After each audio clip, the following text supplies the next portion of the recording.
আসসালামু আলাইকুম। আজকে আমরা জেআর ম্যাথে 2.2 এর নমুনা প্রশ্নে যে কিছু বহু নির্বাচনী আছে সেগুলো সলিউশন করব।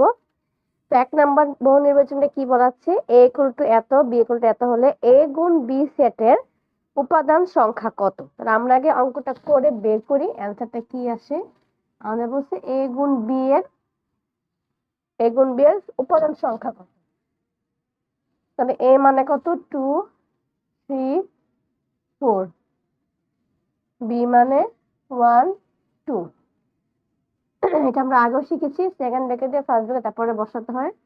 এই রাশির সাথে এই রাশি গুণ বোঝাচ্ছে। 2, 2 এর কাজ শেষ। এখন 3, 1, 3, 2, 4, 1, 4, 2।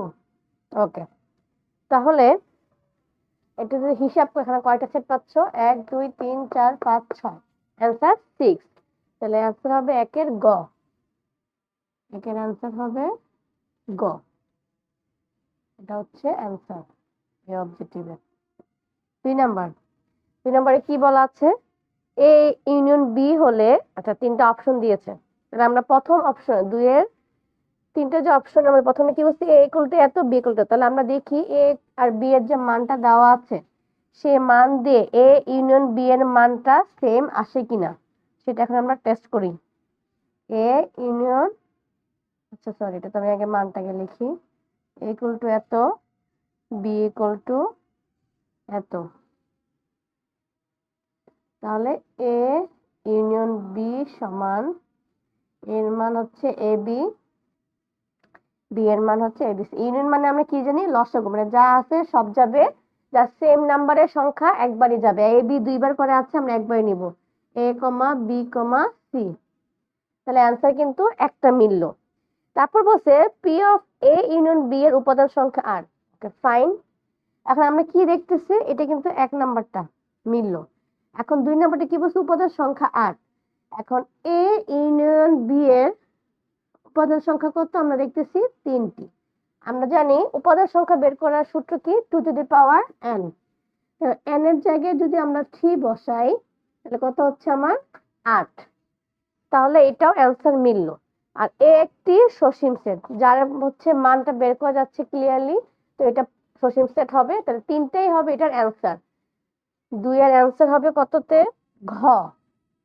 2 এর অ্যান্সার হবে ঘ। এখন আমরা যাব তারপরে অঙ্কটা মুছে নেই।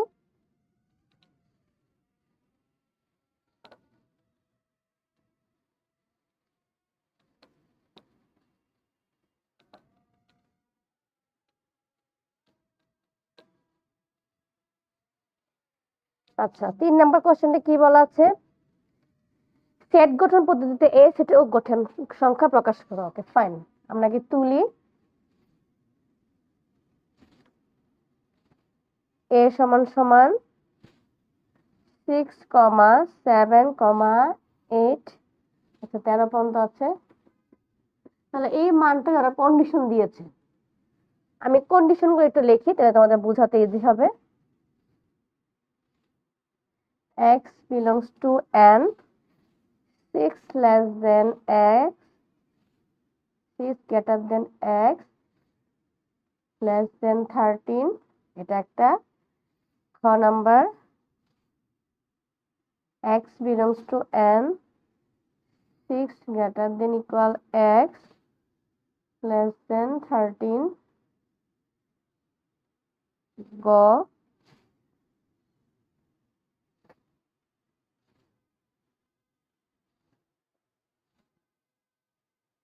ঘ, x belongs to n, 6 less than greater than x, less than equal 13।